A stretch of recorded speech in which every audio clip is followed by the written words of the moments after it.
Oke, selamat pagi teman-teman UT Hongkong, khususnya kelas Translation 2 ya. Oke, pagi hari ini saya akan uh, menjelaskan kembali untuk TTM kedua kita yang membahas modul 1 dan 4. Ini siaran ulangnya ya, jadi yang kemarin minggu itu rekamannya jelek sekali karena kan koneksi internet yang putus nyambung. Di pagi hari ini saya membuat rekaman lainnya. Diharapkan teman-teman yang kemarin tidak hadir bisa menyimak juga ya. Oke, jadi rekaman ini akan membahas pertanyaan yang sudah teman-teman ajukan. Ada beberapa pertanyaan dari, kalau nggak salah, 4 mahasiswa ya, dari dari Dika, Mbak Cici, kemudian Mbak Ketut, dan siapa lagi? 3 orang. Oke, kita akan bahas satu persatu. Ini dari Dika ya. Langsung aja ke pertanyaannya, siapakah yang dinamakan penerjemah itu? Jadi kalau menurut saya, penerjemah itu orang yang mempunyai profesi untuk menerjemahkan dari satu bahasa ke bahasa lainnya gitu ya. Nah, yang perlu digarisbawahi, ada perbedaan antara penerjemah yang saya artikan translator dengan interpreter. Nah, kalau translator itu mereka menerjemahkan yang dalam bentuk naskah gitu ya. Nah, sedangkan interpreter itu penerjemah yang langsung ya. Jadi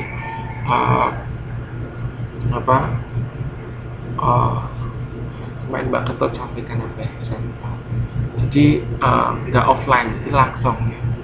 Misalnya penerjemah pada saat seminar atau penerjemah kepresidenan gitu ya, presiden sedang ngomong kemudian diterjemahkan, nah itu namanya interpreter. Kemudian berikutnya ditanyakan, Mas Repi, saya lebih kesulitan menerjemahkan dari bahasa Indonesia ke bahasa Inggris. Ya memang ini saya pikir kendala yang tidak hanya dihadapi oleh Dika tapi juga teman-teman yang lain ya. Karena menurut saya hal yang susah itu karena terkait dengan ini vocabulary kita yang terbatas gitu ya.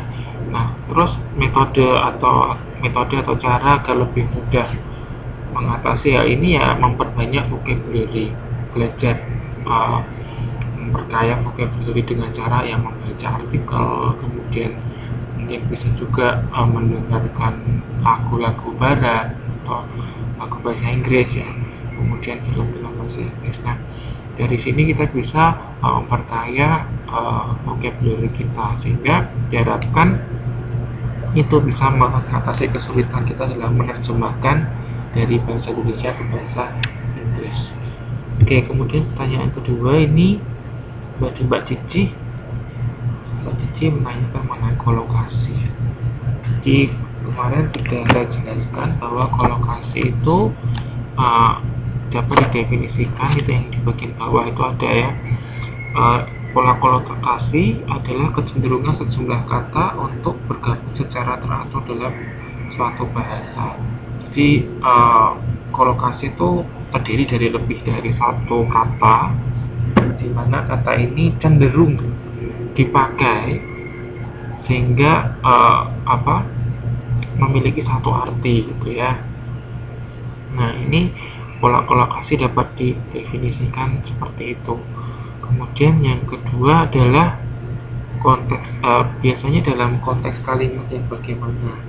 Sebetulnya kalau ditanyakan konteks kalimat, kolokasi sih bisa dipakai di kalimat apapun ya, terserah pembawa beritanya yang mau menyampaikan hal apa gitu ya. Pada dasarnya telah saya jelaskan tadi bahwa pola kolokasi itu adalah kecenderungan sejumlah kata untuk bergabung secara teratur dalam suatu bahasa. Itu misalnya dicontohkan konstruktif dan kritism. Jadi kritisisme atau kritik itu kan sifatnya membangun, dan konstruktif sendiri itu kan artinya membangun. Nah kemudian kritisisme dan konstruktif ini kemudian menjadi satu kolokasi gitu ya, sehingga banyak orang ngomongnya konstruktif kritisisme seperti itu salah satu contohnya. Kemudian apakah kolokasi sama dengan frasa? Jadi frasa itu sebetulnya memiliki kesamaan ya dengan kolokasi, yaitu sama-sama terdiri dari lebih dari satu kata. Nah, kalau frasa itu dapat didefinisikan gabungan dua kata atau lebih yang mempunyai satu fungsi tertentu. Nah, dalam satu kalimat itu pada dasarnya ada terdiri dari dua frasa, yaitu noun phrase dan verb phrase. Misalnya saya kasih contoh ya, gadis yang berkacamata itu pergi ke pasar. Nah, ini terdiri dari dua frasa. Frasa yang pertama adalah gadis yang berkacamata itu namanya noun phrase. Kemudian pergi ke pasar. Pergi ke pasar itu fungsinya sebagai verb phrase, di mana pergi ke pasar itu bisa di breakdown lagi menjadi pergi sebagai verb dan ke pasar sebagai adverb atau kata keterangan tempat. Ya, jadi kemudian dapat saya simpulkan juga bahwa tidak semua kolokasi itu tidak semua frasa itu kolokasi, tapi kolokasi itu pasti frasa, gitu ya. Kemudian berikutnya, apakah kata-kata di bawah ini termasuk frasa atau kolokasi? The only shop floor worker, jika melihat kata kunci diterjemahkan para pekerja bawah. Maksudnya bagaimana? Jadi kalau saya menerjemahkan ini itu sebagai teknisi atau staf operasional. Nah, menurut saya ini bukan kolokasi tetapi lebih ke frasa ya. Kemudian pertanyaan berikutnya, bagaimana cara membacanya? Sebetulnya ini simpel ya. Jadi tinggal sub-assemblies kita baca SI, kemudian sub-assemblies kita baca SSJ dan seterusnya. Komponen kita baca CK, raw material kita baca R1. Nah, untuk fungsinya, jadi itu kan kalau barang rakitan itu kan terdiri dari beberapa bagian. Nah, itu kita sebut ada yang sub-assemblies, ada yang sub-assemblies, komponen dan seterusnya. Kemudian untuk pertanyaan keempat ini, saya sudah sampaikan bahwa hal-hal yang sifatnya teknis gitu ya, saya tidak akan membahas gitu ya, karena untuk teknis ini Anda bisa pelajari sendiri. Anda bisa search di Google atau di YouTube, pokoknya yang memudahkan Anda untuk mengerti istilah-istilah teknis gitu. Jadi dimohon teman-teman bisa kalau misal ada pertanyaan, bertanyalah ke hal-hal yang sifatnya itu seperti structure, grammar gitu ya. Tapi kalau yang secara teknis Anda bisa cari informasinya di banyak sumber, misalnya Google gitu ya. Kemudian dari Mbak Ketut ada beberapa pertanyaan. Mau dijelaskan tentang kolokasi, sudah saya jelaskan tadi ya. Jadi kecenderungan kata untuk berkelompok yang kemudian memiliki satu arti. Kemudian the very beginning menjadi awal sekali. Mengapa menjadi demikian? Ya karena sebetulnya di penjelasan itu sudah dijelaskan kenapa kok diterjemahkan dari awal sekali, karena supaya menghindari loss of meaning, jadi kehilangan arti. Jadi memang harus disebutkan seperti itu supaya artinya nggak hilang. Anda bisa baca di penjelasan di halaman 1.20 itu ada. Kemudian kata majemuk. Kata majemuk itu kata yang gabungan dua kata atau lebih yang memiliki satu arti. Dimana kata-kata itu kalau berdiri sendiri artinya berbeda. Misalnya dicontohkan rumah sakit. Rumah sakit itu termasuk kata majemuk. karena gabungan dua kata yang mempunyai satu arti. Kalau rumah sakit itu kan rumah untuk merawat orang sakit. Nah, ketika kita pisahkan rumah sendiri dan sakit sendiri, artinya juga lain ya. Kalau rumah itu bangunan gedung, sedangkan sakit itu ya sakit, selamanya sehat. Jadi pengertian kata majemuk seperti itu ya, dua kata yang bergabung kemudian menimbulkan satu kata baru yang memiliki arti yang baru. Kemudian pertanyaan keempat, konsep terminologi. Bagaimana cara mudah mencari arti dari kata terminologi? Ini sebetulnya kuncinya satu, Anda perlu punya kamus teknis seperti yang ditulis di halaman X atau halaman 10 gitu ya, di paragraf terakhir, bahwa kamus teknis itu sangat diperlukan kalau kita menerjemahkan. Jadi kita perlu punya kamus teknis. Kemudian pertanyaan kelima, menjelaskan secara wajar. Nah, kewajaran itu kan sebetulnya terkait dengan itu ya, penggunaan istilah-istilah yang tepat terkait dengan teknis. Nah, misalnya kalau ada hal-hal di bidang tertentu yang kita perlu tahu gitu ya, termnya apa atau bahasanya apa. Nah, jadi caranya kita perlu mempunyai kamus teknis supaya menciptakan terjemahan yang wajar ya, supaya balance dengan bidang tertentu itu. Jadi kita perlu punya kamus teknis lah ya, seperti itu. Kemudian pertanyaan ke-6, sistem pemarga kohesif. Saya pikir ini terkait dengan hal teknis, bisa Anda cari sendiri informasinya di Google. Kemudian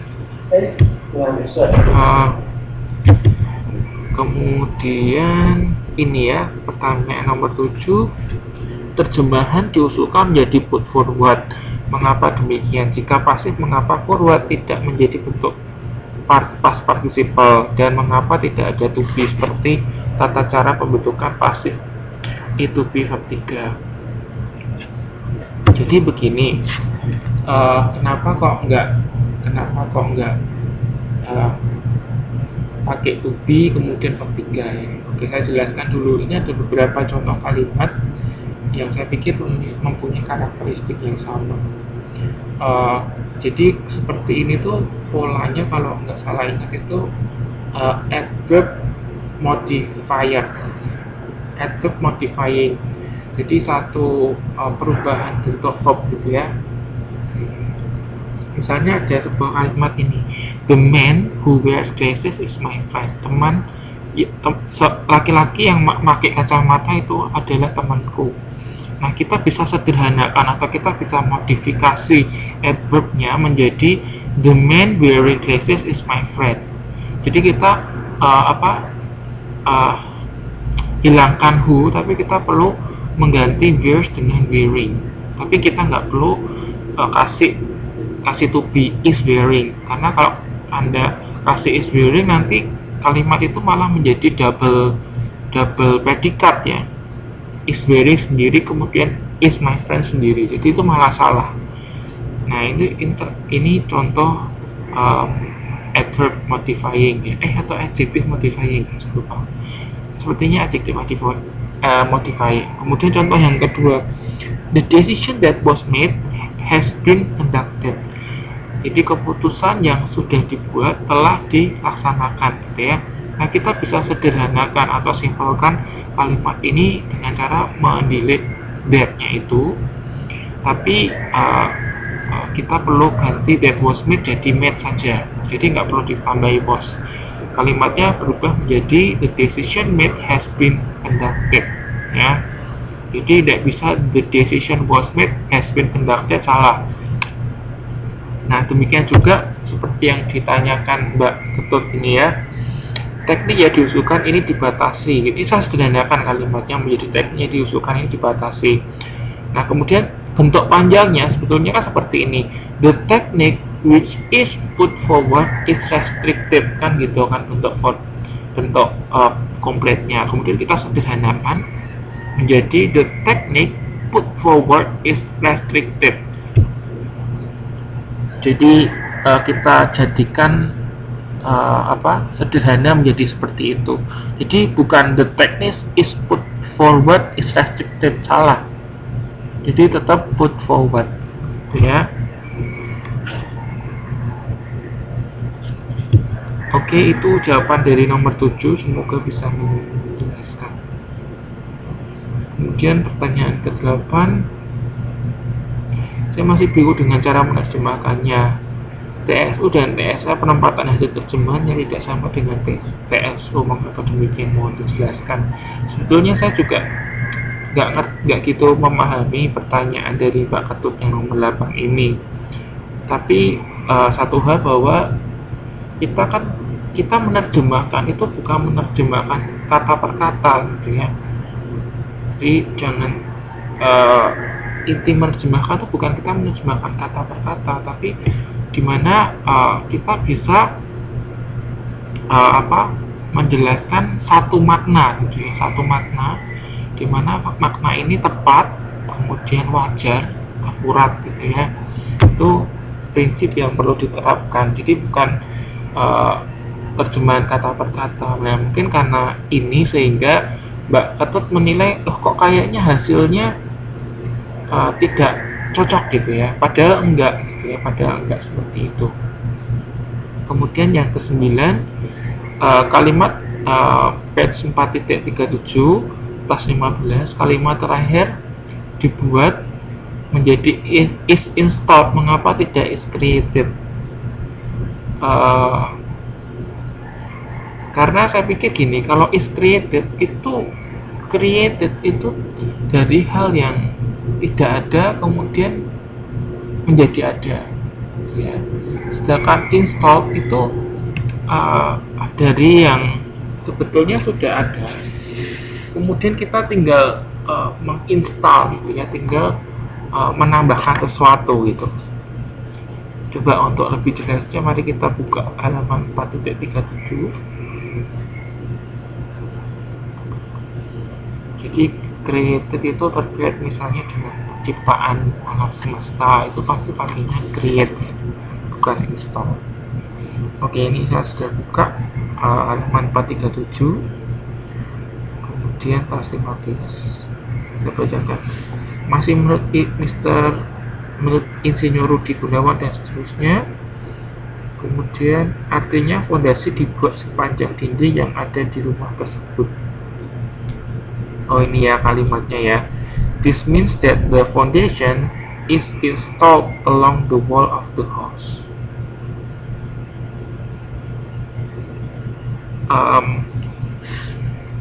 Jadi kok saya juga menjadi bertanya-tanya ini, kenapa Mbak Ketut kok is created, kenapa nggak install, gitu. Jadi saya balik lagi pertanyaannya, kenapa kok Mbak memunculkan ide is created, nggak is install? Tapi anyway, jawaban saya pikir install lebih tepat, karena di sini jadi sebetulnya fondasinya itu kan sudah ada, dari hal yang sudah ada kemudian tinggal ditambahkan sesuatu, gitu ya, sehingga hal itu menjadi lebih baik. Tapi kalau is created itu hal yang sama sekali belum ada, gitu ya, itu kemudian diadakan. Dan kurang lebih jawabannya seperti itu. Oke, ini rekaman TTM kedua ya. Jadi TTM pertama itu saya lupa tanggal berapa, itu yang hari pertama, tapi kita banyak kesalahan teknis ya, terkait dengan mikrofon Anda yang tidak berjalan dengan baik dan lain sebagainya. Oke, anyway, sebentar ini saya akan upload video sehingga teman-teman yang kemarin tidak hadir bisa melihat rekamannya. Oke, terima kasih. Selamat pagi.